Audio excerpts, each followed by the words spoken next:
I was fired after 25 years so the CEO could hand my job to his General Z niece. But he didn't know his decision triggered the trap that would cost him all. I sat frozen in my chair, every eye in the room fixed on me. Across the glossy table, Sienna, his General Z niece, barely 24, tilted her chin and let a smug little smile spread across her face. She was already wearing the company badge that used to hang from my neck. Marcus's voice cut through the boardroom like a blade. "You're finished here, Dahlia. 25 years is long enough." The words stung deeper than I expected. No acknowledgement of the decades I had poured into this place, no mention of the sleepless nights, the holidays sacrificed, the countless crises I had carried on my shoulders, just a cold dismissal as if 25 years of loyalty could be wiped away in a single sentence. I thought of the email I'd sent my son 2 days earlier. "I can't make it to campus this weekend. The company needs me." He had written back, "It's okay, Mom, I understand." I had canceled that trip so I could finalize a system rollout that made this firm millions. And now here I was, discarded in front of strangers and a smug girl who had never fought through a single midnight collapse of the network. Marcus leaned back in his chair, his suit immaculate, his tone rehearsed. "You'll sign your separation papers now. HR will process the exit. This will be clean." His eyes held no regret, just arrogance, the satisfaction of a man who thought he had won. I glanced at the folder he slid toward me. The weight of the papers felt heavier than it should have been. It wasn't just a contract, it was the eraser of my name, my legacy, my 25 years of building the invisible threads that held this company together. Sienna tapped her nails on the table, impatient, as if my life's work was a minor inconvenience standing between her and her promotion photos. No one spoke, no one thanked me, no one defended me with a hand that didn't tremble. I picked up the pen. Marcus mistook my silence for defeat. He didn't realize that with his own flamboyant signature already stamped at the bottom of those documents, he had just set into motion the one clause that would undo him. I left the boardroom with my dignity intact, but once the heavy door closed behind me, the silence pressed in for the first time in 25 years. I wasn't walking back to my office, wasn't staying late to run simulations, to prepare slides, to save a project no one else understood. I was simply gone. The bitterness rose sharp in my throat as I thought back on all I had given this place. I remembered the white fluorescent lights at 2 a.m, the hum of servers the only sound while everyone else slept. There were weeks I barely saw my own family because I was here, building systems that kept this company alive. I remembered the birthdays I missed, the vacations canceled, the excuses whispered into a phone at midnight while my son asked, "Mom, will you be home tomorrow?" The answer was almost always no. The company had become my second marriage, except this one demanded everything and gave nothing back. My real marriage had crumbled under its weight years ago. My husband once told me, "You're married to that company more than you are to me." He wasn't wrong. I wore loyalty like armor, convincing myself that sacrifice meant security. There were scars too, though they never showed on any quarterly report. I thought of the morning I collapsed at my desk, chest tight, vision blurred. The paramedics said it was exhaustion compounded by stress. A colleague rode with me to the hospital, laptop in hand, because even from a gurney I was still answering emails, and the company had praised me for it. Dedicated, irreplaceable until I wasn't. I closed my eyes and remembered the worst scare of all, the night we almost lost everything. One shipment delay in Taiwan triggered a cascade of failures across 3 continents. For 48 hours I lived on coffee and sheer willpower, pulling strings, making calls, begging old favors until the network I held together by threads finally stabilized. It was that crisis, years ago, that changed me. In the aftermath, I realized something chilling. This empire stood on trust I had personally built, not on Marcus's charisma or boardroom bravado, and trust could vanish as quickly as it was given. That was the moment I insisted on adding a clause buried deep in the licensing agreements. If the original architect was ever removed without cause, all operational rights reverted back to me. The board signed it without question, desperate to lock in my loyalty. They never even read the fine print. It was my safety net, hidden beneath layers of legal jargon. I hadn't thought I would ever need it. I believed loyalty would be enough. Now, walking away with bitterness cutting through every breath, I realized that clause wasn't just a footnote in a contract. It was my lifeline. And Marcus, in his arrogance, had just handed me the leverage I never thought I would use. The whispers started almost immediately after I left the boardroom. I hadn't even cleared out my desk before the gossip began to snake through the corridors. Nepotism, they muttered in hushed tones by the coffee machines. The CEO's niece, can you believe it? I caught fragments as I walked past clusters of employees pretending not to stare. Some were sympathetic, but most were wary. No one wanted to be next.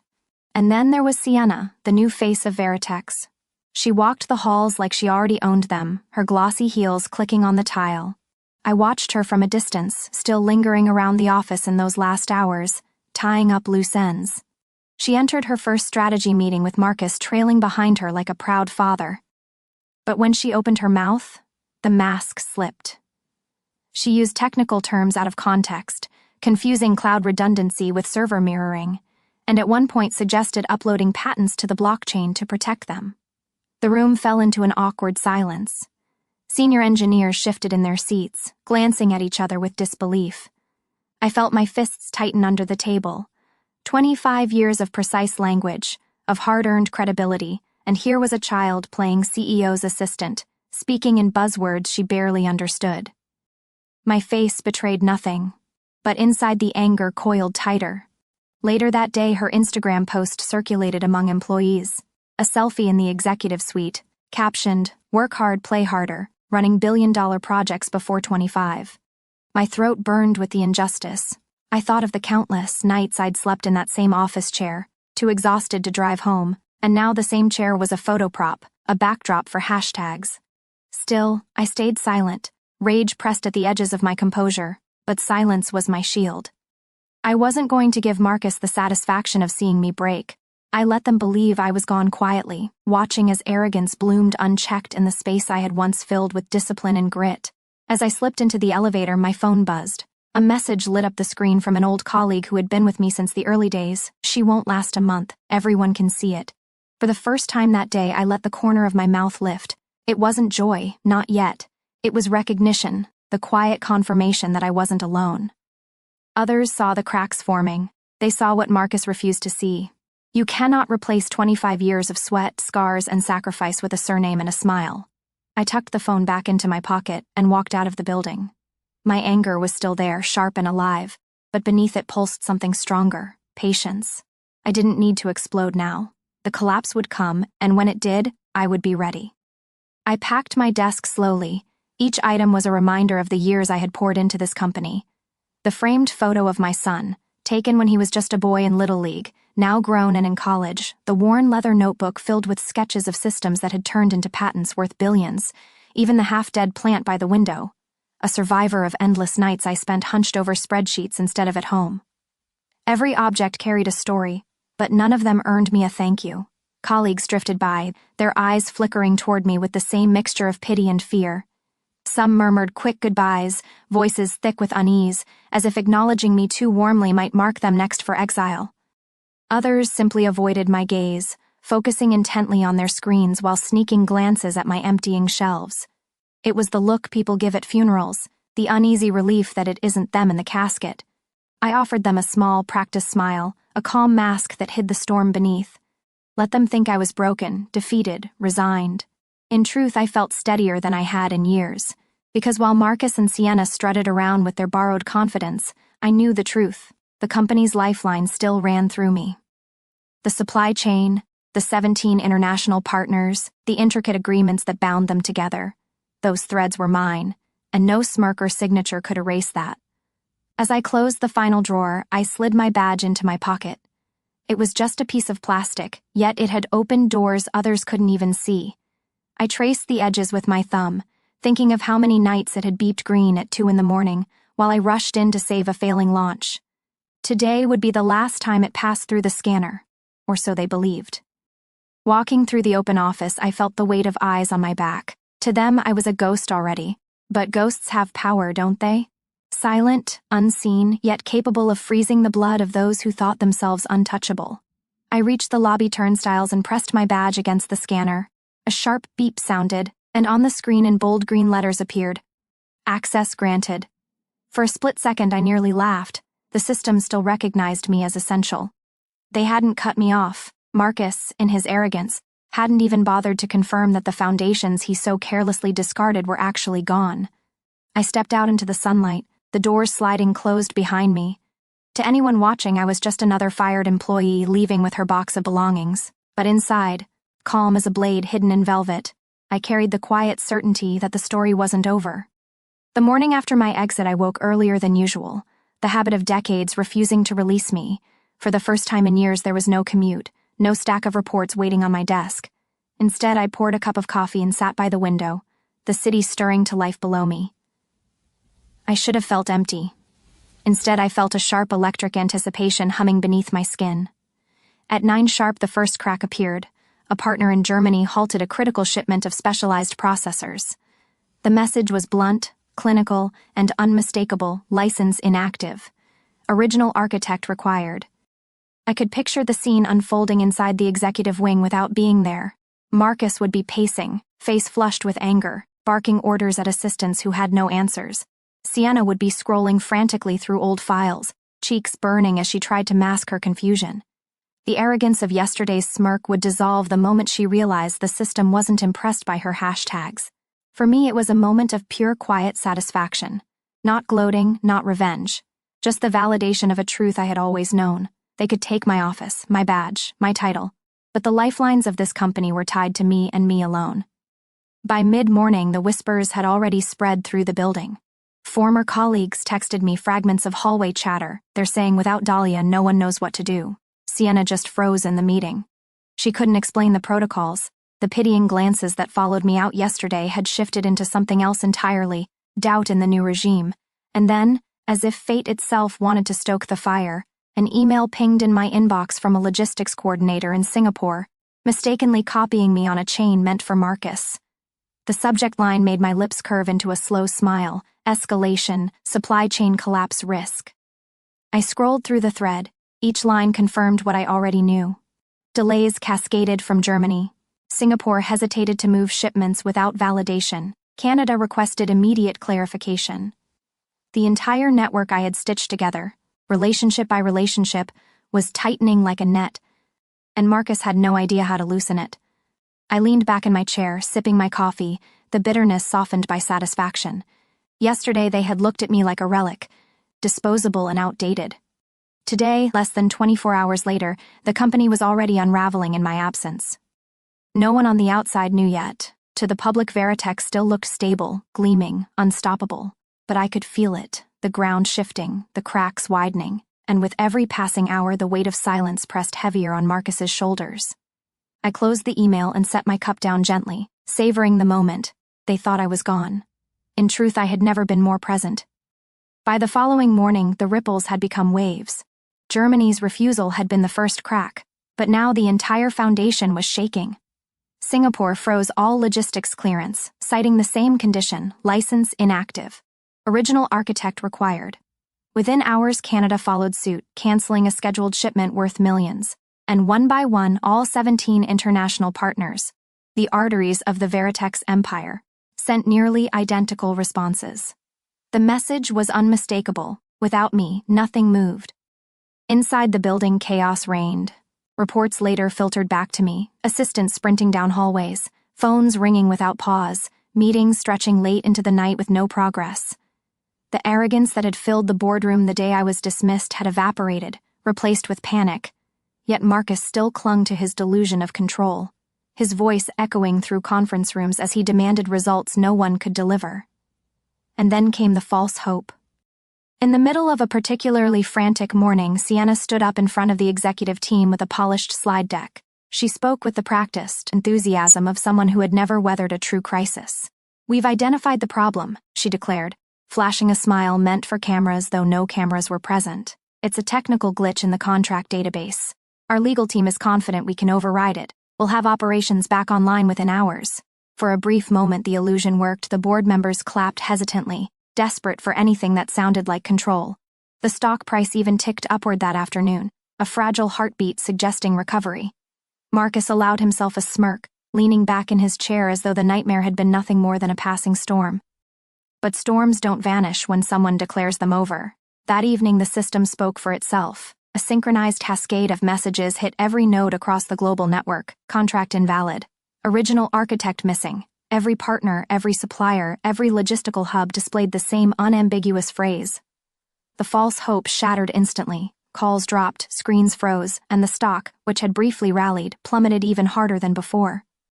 Marcus's temper exploded. He dialed partners personally, his voice rising, his charm replaced with desperation. Most didn't answer. One finally did, a supplier in Montreal. The conversation, I was told later, lasted less than 2 minutes. When Marcus demanded to know why they refused to cooperate, the supplier cut him off cold. "We only work with Dahlia Stroud." Then the line went dead. I imagined his face in that moment, the veins tightening at his temples, the dawning realization that his power was slipping not just from his hands, but from the very walls around him. For years he had believed he owned the empire.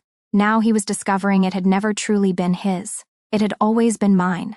The tension across the company reached a fever pitch. Employees whispered in corridors, wondering how long they had before paychecks bounced. Investors demanded answers, and in the middle of it all, I remained quiet, watching from the outside. The collapse wasn't complete yet, but the cracks were now canyons, and Marcus was standing on a ledge that would soon give way. The boardroom at Veritex was in flames, though not literally. Marcus had called an emergency meeting at dawn, dragging in exhausted executives with dark circles under their eyes. The air was thick with desperation. Every screen on the wall pulsed with red alerts, contracts invalid. Supply chain halted. Sienna stood at the front with her laptop connected, trying to project confidence as she flipped through a glossy PowerPoint deck. "We have several contingency options," she chirped, her voice cracking slightly. Graphs slid across the screen filled with colorful arrows pointing upward, but her words were drowned out by the barrage of furious voices. Investors joined remotely, their faces crowding the monitors like an angry jury. "Our shares are collapsing," one shouted. "Why did no one flag this risk?" demanded another. Marcus raised his hands, barking for order, but the chaos surged louder. For the first time, his usual charisma faltered. Meanwhile, outside the glass tower, the story had already escaped containment. By noon, headlines blared across business networks. Veritex supply chain collapse tied to missing architect. The public latched onto it instantly on social media. The hashtag #BringBackDahlia began trending, first in the city, then across the country. Memes surfaced overnight contrasting my years of service with Sienna's hollow slogans.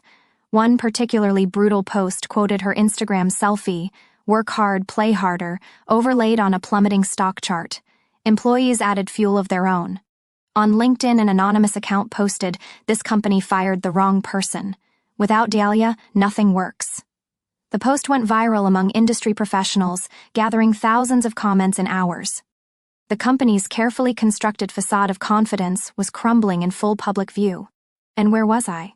Sitting in a quiet cafe 2 blocks away, sipping black coffee and scrolling through the news on my phone. The chatter of strangers filled the air, but none of it touched me. For the first time in weeks, maybe months, I felt steady. The world was unraveling around Marcus, and I didn't need to lift a finger. As I skimmed through the chaos online, my phone buzzed with a new message. It wasn't from a friend or colleague, it was from a private number. The words were simple but sharp as a blade. "We need to meet off the record tonight." The sender identified themselves only as board member, Veritex. I leaned back in my chair, letting the phone rest on the table. So the board was already looking for lifeboats. The irony was exquisite.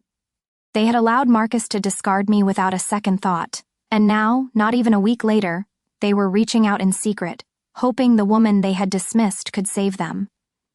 I stirred my coffee slowly, calm as the eye of the storm. Let Marcus and Sienna scramble. Let the public tear their reputation apart. I had all the time in the world. The boardroom was silent except for the faint hum of the projector. All eyes were fixed on the screen where a single document filled the wall in stark black and white. It was the dismissal agreement Marcus had so triumphantly pushed across the table to me days earlier. The header glowed under the projector light, and at the bottom, in bold ink, sat his unmistakable signature. The company's lead counsel cleared his throat, voice tight with discomfort. "As you can see, Clause 17 was triggered upon Miss Stroud's dismissal. It explicitly states that if the original architect is removed without cause, all rights tied to the associated patents automatically revert to her." For a long moment, no one spoke. The weight of the revelation pressed against the glass walls, suffocating. Marcus sat frozen, his jaw slack, eyes darting from the document to the lawyer as if sheer will could erase the words. Then the eruption came. He slammed his hand on the table, face blotched crimson. "This is absurd. I'll sue her. I'll tie her up in court until she crawls back begging." His voice cracked under the strain, fury tinged with desperation. The counsel didn't flinch. His voice remained calm, clinical, merciless. "With respect, you have no grounds. The clause is airtight. You signed it yourself. There is no path forward in litigation. You'd lose instantly." The board members shifted in their seats, the air heavy with disgust. The veneer of Marcus's authority was dissolving in real time. One director leaned forward, eyes cold. "So let me understand this. You fired the one person holding our supply chain together, and in doing so you handed her ownership of 42 patents worth over $1 billion?" Marcus opened his mouth, but no words came. His arrogance, once unshakable, had turned to ash. He looked like a man staring into a mirror for the first time and seeing his own ruin staring back. Around the table, whispers spread like sparks catching dry leaves. Investors' faces glared from the screens, fury laced with disbelief. One muttered, "We've been destroyed by his ego." Another, more blunt, "He's finished." Marcus tried again, voice trembling. This can be renegotiated. We can buy her out. We can..." But the lead counsel cut him off. "No. She holds the rights legally, absolutely, and irrevocably.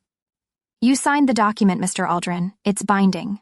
The final blow came not from the lawyer but from within his own ranks. A board member, one of his longest allies, leaned back in his chair and let out a humorless laugh. Then, in a tone as sharp as glass, he delivered the verdict. "You didn't just sign her severance. You signed your own death warrant." The silence that followed was absolute. Marcus sat hollow-eyed, the reality finally crushing him. For the first time, the empire he thought he controlled had slipped entirely from his grasp. The storm inside Veritex could no longer be contained within boardroom walls. By dawn the next day, it spilled into every headline, every business channel, every news ticker that scrolled across television screens. Veritex in crisis. $1.1 billion in patents transferred. CEO's fatal mistake costs company its future. The story spread like wildfire, igniting outrage and fascination in equal measure. Marcus, once the darling of business magazines, could no longer walk from his chauffeured car to the front doors without being swarmed. Cameras flashed, microphones shoved in his face, questions hurled like stones. He ducked his head, shielding his face with a briefcase, but the shutters caught him anyway, his polished composure gone, his features twisted with stress and fear. And Sienna, the girl who had grinned across from me on the day of my dismissal, flaunting her youth like a weapon, she vanished. No public appearances, no social media posts. Her once constant stream of curated photos went dark overnight.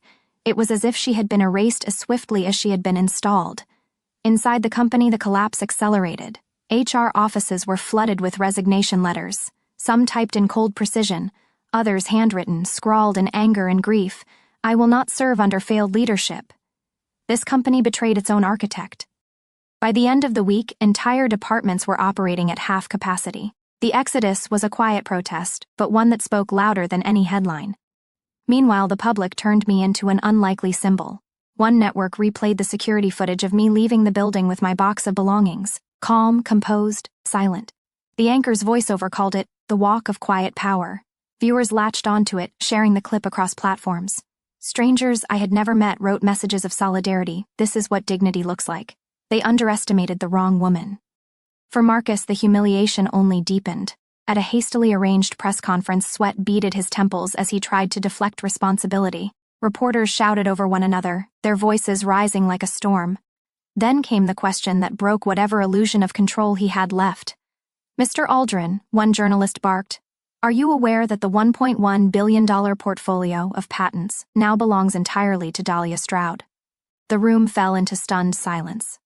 Cameras zoomed in as Marcus froze, his lips parting but no words emerging. He glanced toward his counsel, but the man sat stiff and silent, unwilling to rescue him. The silence stretched, heavy and damning, until the shouts began again, louder, more relentless than before. That clip replayed on every news channel by nightfall. Over and over, the public watched the once untouchable CEO silenced by the weight of his own failure. His empire, his image, his power all unraveling under the harsh light of cameras, while I, the woman he had discarded, stood taller in absence than he ever had in presence. The papers came through on a Monday morning, crisp and final. My name, Dahlia Stroud. was now officially listed as the sole owner of 42 patents valued at $1.1 billion. No loopholes, no conditions, no one else's fingerprints but mine. For the first time in 25 years, my work was not tethered to someone else's ambition. It was mine to shape, mine to protect. I didn't return to Veritex. I had no reason to. Instead, I chose my allies carefully. The partners who had stood by me through sleepless nights and near disasters were the first calls I made. They answered with relief in their voices, eager to reestablish ties, this time on terms of mutual respect.